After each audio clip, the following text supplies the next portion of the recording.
Hey everyone, welcome back. Today, we're revealing a small town's most unexpected secrets.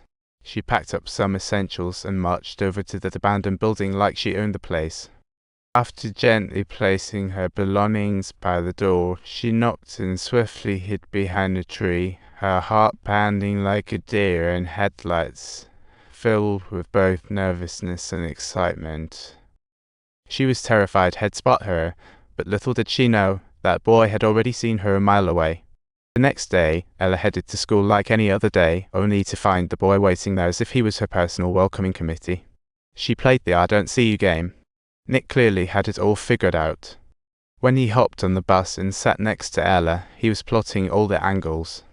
Ella couldn't help but ask, "Why on earth do you live in that creepy old building?" Nick replied seriously, "Because my mom loves throwing killer parties. Boys, not so much." Ella just shook her head in confusion, while Nick instinctively hid his scars like they were top-secret document. Ella boldly invited Nick over. "My parents are out, so if you need a shower or a laundry day, knock yourself out." Nick beamed back, and it's safe to say Ella was relieved like a cat who finally found a sunbeam. Ella's reason for helping wasn't just about friendship, but about bonding over their family drama. Her dad was the town's mayor, all glitz and glam, but behind closed doors, a real-life villain. Ella was haunted by the violence she witnessed her father inflict upon her mother, fear looming over her like a dark, persistent cloud. When Nick stepped out of the shower in one of Ella's dad's shirts, he looked grateful like he just won the laundry lot. "Thanks for doing my laundry," Nick exclaimed joyfully, as if he had just received a free, exciting trip to Disney. Ella encouraged her to stay and watch TV together, and Nick accepted the invitation with alacrity.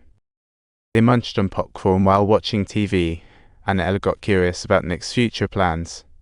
Ella couldn't help but let out a chuckle. "The Marines don't accept weaklings, my friend." Even though Nick was homeless, Ella visited often, planting flowers and gossiping like old pals. This little friendship subplot was like foreshadowing, just like our daily lives. Ella fell into contemplation, gazing at the oak tree. It served almost as her very emblem of independence, thriving without reliance on anything else. It always takes care of itself, living strong and fearless.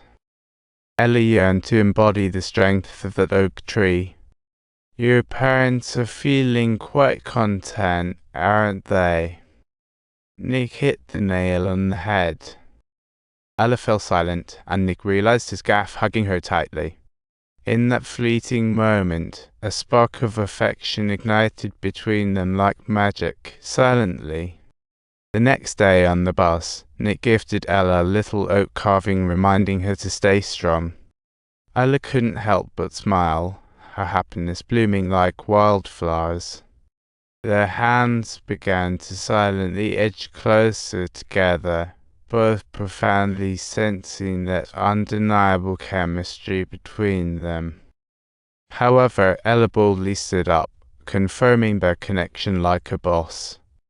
Nick enveloped Ella in a warm embrace, immersing themselves in a heartwarming atmosphere. Then they hastily concluded the school day and hurried back home like eager children.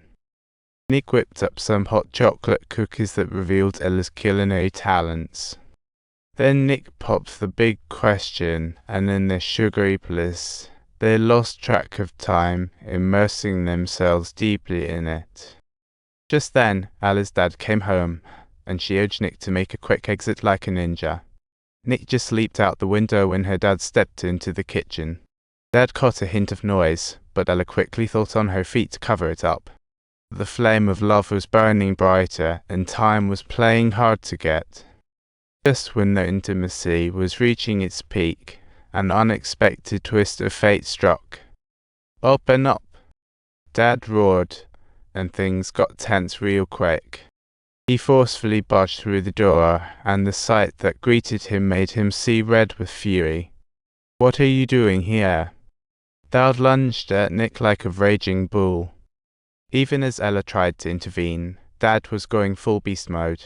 Nick was whisked away in an ambulance, and their love was shattered like glass in a storm. Meanwhile, it completely broke Ella's heart like a pie. Hot at a party gone wrong. From that moment on, Ella fled the suffocating town like a bird escaping its cage. A decade flew by, and the grudge against her dad was still fresh as daisies. It wasn't until the day her father passed that Ella returned to town.